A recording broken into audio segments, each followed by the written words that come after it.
कृष्ण, मुझे माँ और बाबा के साथ बरसाना नहीं जाना है, इसलिए या तो इस समस्या का समाधान निकालकर मुझे यहीं रोक लो, अन्यथा तुम्हें मेरे साथ द्वारका चलना ही होगा।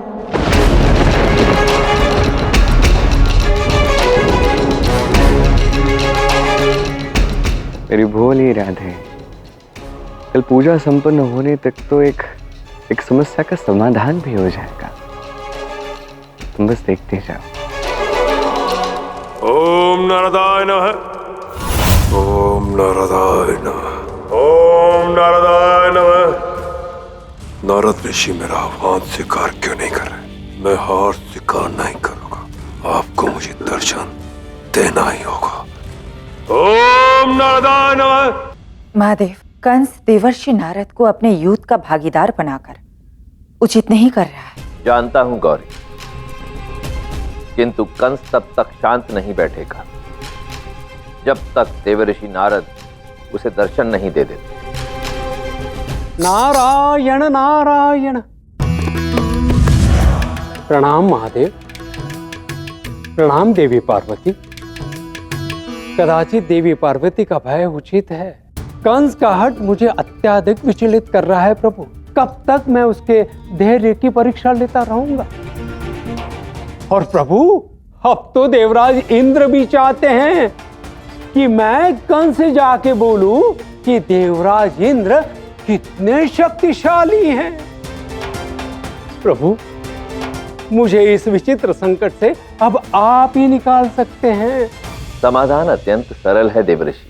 आप देवराज इंद्र का संदेश कंस तक पहुंचा दीजिए। कंस आपके दर्शन कर लेगा, उसकी तपस्या भी पूर्ण हो जाएगी और देवराज इंद्र की बात भी रह जाएगी। किंतु महादेव, कंस कृष्ण के लिए संकट खड़ा कर सकता है। गौरी, संसार के लिए जो संकट होता है, मेरे आराध्य के लिए वो क्रीड़ा मात्र है। मेरे आराध्य श्री कृष्ण तो संसार को सदैव धर्म और कर्म पर चलने की ही शिक्षा देते हैं।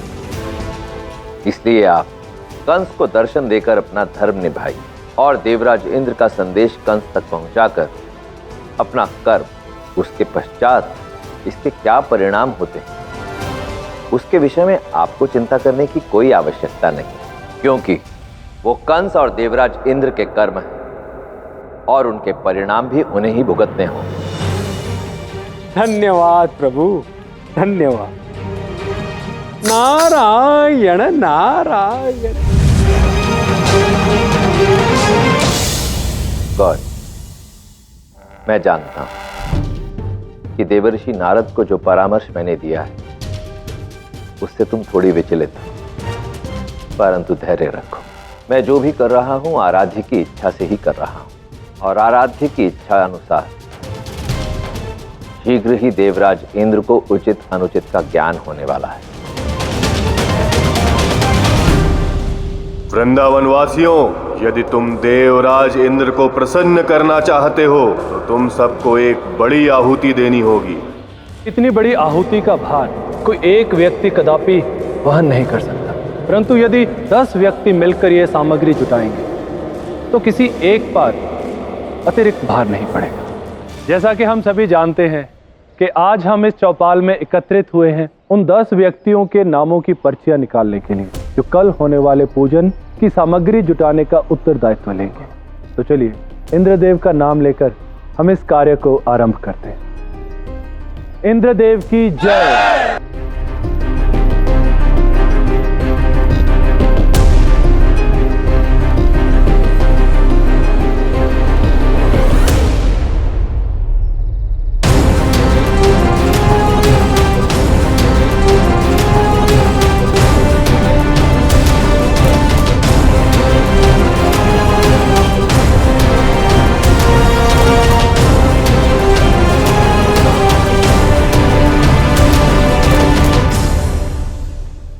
कृष्ण, मेरी बात स्मरण है ना तुम्हें?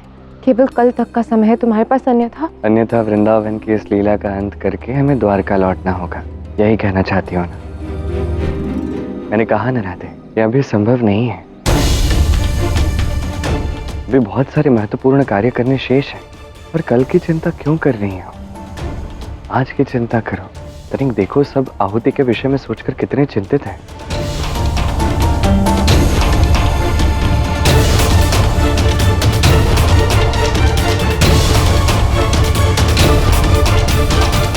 हम सभी ने ये कार्य प्रभु के नाम से प्रारंभ किया है और इसका समापन भी प्रभु के हाथों ही होना चाहिए।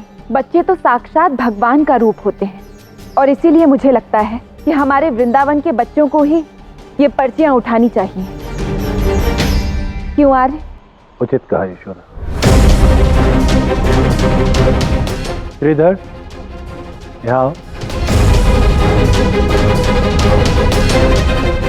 अब इस पात्र में से बिना देखे 10 पर्चे निकालकर मुझे दे दो।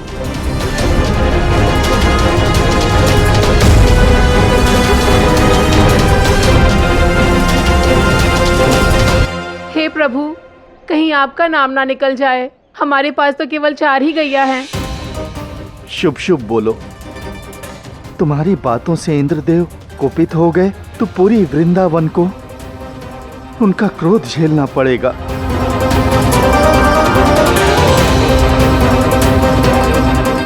इंद्रदेव की पूजा के लिए आहुति देने वाला पहला व्यक्ति है मोहन।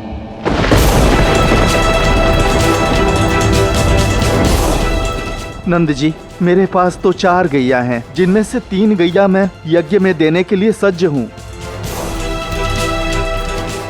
धन्यवाद।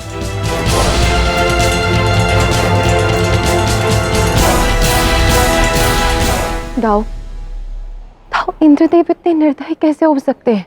उनकी ये मांग बिल्कुल अनुचित है। पूजा और आहुति तो भक्त अपनी प्रसन्नता से करता है ना, किंतु यहाँ ये पूजन पूरे गांव की उदासी का कारण बन चुका है।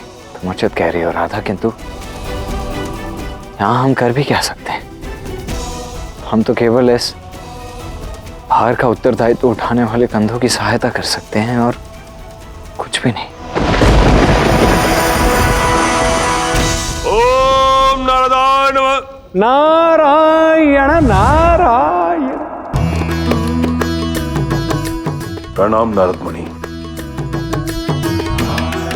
मैंने आपका आह्वान इसलिए किया कि मुझे एक अति महत्वपूर्ण विषय में आपका परामर्श चाहिए। आपकी दुविधा से मैं पहले से ही परिचित हूँ मथुरा नरेश। आप यही जानने में इच्छुक हो ना कि इस संसार में ऐसा कोई है जो परम शक्तिशाली हो, जो वृंदावन वासियों का नाश करने के लिए आपकी सहायता कर सके? जी मुनिवर, आप कृपया करके मुझे बताइए कि कौन है वो महाशक्तिशाली? देवों के नरेश, देवराज इंद्र, जिनका आधिपत्य ना केवल स्वर्गलोक पर अपितु पृथ्वी लोक पर भी उनका वर्चस्व है। इसीलिए तो पृथ्वी लोक के प्रत्येक वासी, यहाँ तक कि वृंदावन वासी भी हर वर्ष देवराज इंद्र की पूजा करते हैं। यदि देवराज इंद्र चाहे तो आपकी सहायता कर सकते हैं। आप मुझे केवल ये बताइए कि देवराज इंद्र के पास ऐसी कौन सी शक्ति है जो उन्हें इतना बलवान बनाती है? मैं बता दूं कि देवराज इंद्र का वज्र इस संसार के सबसे शक्तिशाली अस्त्रों में से एक है, और देवराज इंद्र का शक्तिशाली और घातक एक अस्त्र और भी है। इसका नाम है संवर्ता। अब मैं महाबली कंस देवराज इंद्र का आह्वान करूंगा और उनकी शक्तियों से संपूर्ण वृंदावन का नाश करूंगा। नारायण नारायण। कृष्ण।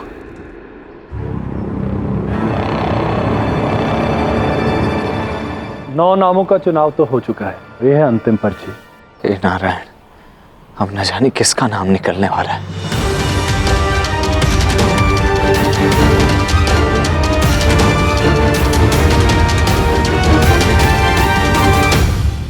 ललिता।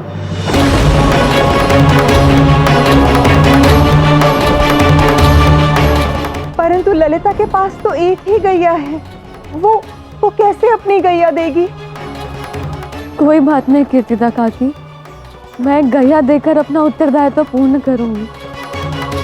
इंद्रदेव को प्रसन्न करना हमारा दायित्व जो है।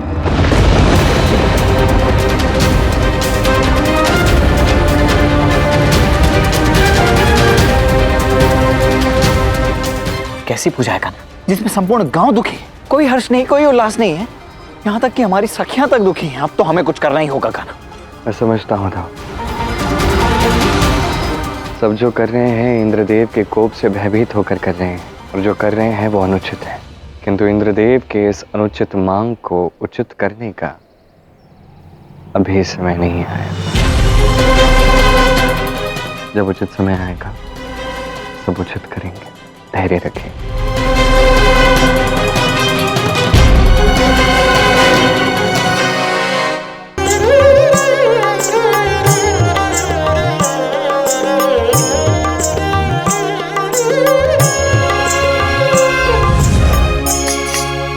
नारायण नारायण।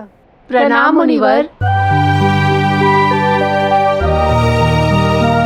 क्या हुआ अप्सराओं, रुक क्यों गई? हमारा हृदय अभी तृप्त नहीं हुआ, नृत्य कीजिए।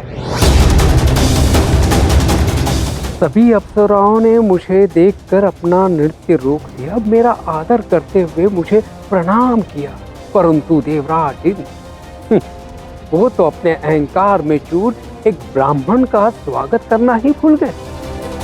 नारायण नारायण। देवराज इंद्र, ऐसा प्रतीत हो रहा है कि आज कोई विशेष उपलक्ष्य है। उचित कहा आपने देवऋषि, उपलक्ष्य तो विशेष ही। हम वृंदावन वासियों की अपार भक्ति से अत्यंत प्रसन्न हैं। वृंदावन वासियों की श्रद्धा को देख मेरा हृदय आनंद से भर उठा है। क्षमा करे, किंतु ये कैसी भक्ति है जो भय से उत्पन्न हुई है? देवऋषि, भक्ति और भय में अंतर ही क्या है? वैसे भी मेरी महानता और शक्तियों से परिचित होने के अतिरिक्त मेरे लिए क्या ही आवश्यक होगा। वैसे मुझे स्मरण हुआ आप कंस से भेंट करने वाले थे ना? जी हाँ देवराज इंद्र, मैंने भेंट की और आपकी इच्छा अनुसार कंस तक आपका संदेश भी पहुंचा दिया है। वो तो समझ गया है कि आप कितने शक्तिशाली है। कदाचित इसीलिए तो आपको प्रसन्न करने के लिए उसने आपकी तपस्या भी आरंभ कर दी है।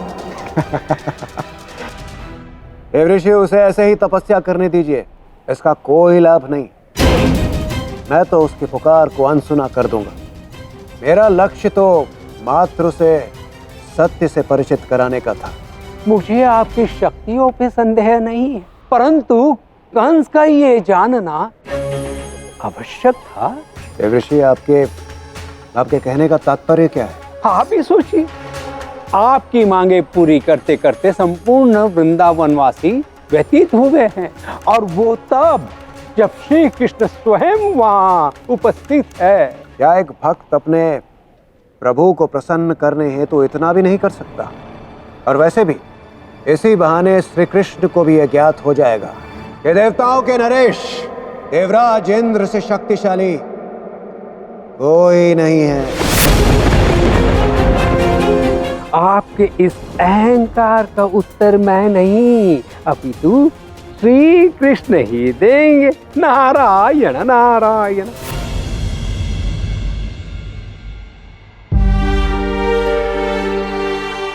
तारा, मुझे क्षमा कर दो, मैं असहाय हूँ। यहाँ प्रश्न तुम्हारा या मेरा नहीं, अपितु इस पूरे गांव के हित का है। मुझे कल तुम्हें यज्ञ में दान करना ही होगा। मैं ईश्वर से प्रार्थना अवश्य करूंगी कि तुम्हारे नए घर के वासी तुम्हें मेरे जितना ही प्रेम करें।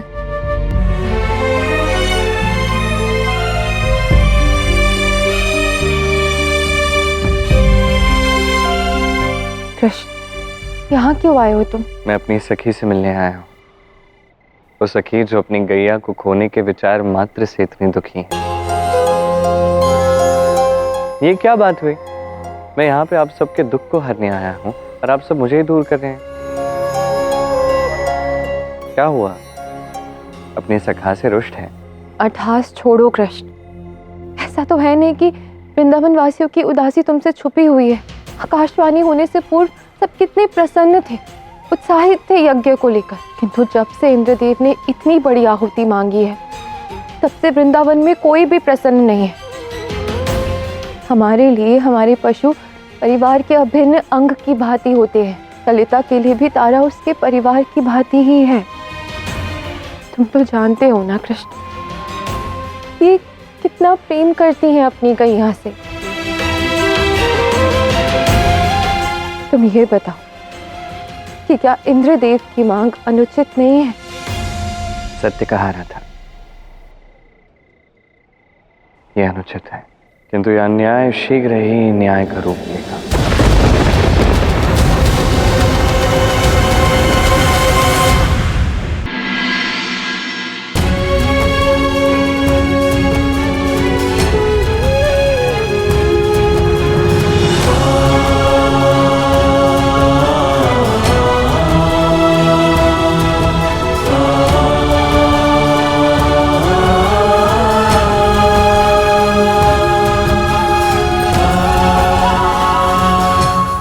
वाह वाह वाह देवराज इंद्र, अवश्य ही ये श्रृंगार वृंदावन में होने वाले आपके विशेष पूजन के लिए है ना देवराज इंद्र?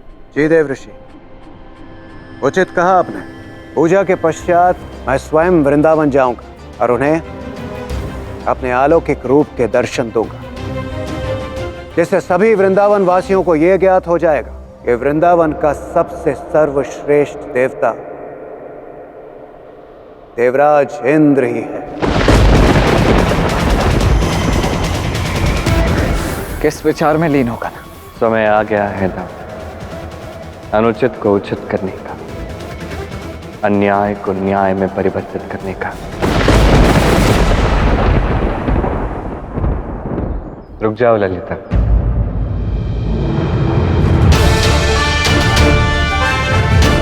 तुम्हें अपनी इच्छा के विरुद्ध जाके अपनी इस गैया की आहुति देने की आवश्यकता नहीं है। नहीं नहीं कृष्ण, मुझे मत रोको, अन्यथा मेरे कारण पूरे वृंदावन को इंद्रदेव का कोप का सामना करना पड़ेगा। भयभीत होने की आवश्यकता नहीं है ललिता, तुम्हें ही नहीं, वृंदावन का कोई भी व्यक्ति क्यों ना हो, उसे अपनी इच्छा के विरुद्ध जाके आहुति प्रदान करने की आवश्यकता नहीं है। भावनाओं में मत बहो कृष्ण, मैं कृष्ण की बात से सहमत हूँ। उनकी मांगे पूर्णतः अनुचित है। हम उन्हें पूछते हैं, किंतु इसका अर्थ ये नहीं कि हम उनके किसी भी अन्याय का भागीदार बने। परंतु राधा, क्या गांव वाले इस बात को मानेंगे? समझेंगे तो अवश्य मानेंगे, और मैं स्वयं उन्हें समझाऊंगा। देवराज इंद्र, अब समय आ गया है आपके अहंकार को समाप्त करने का।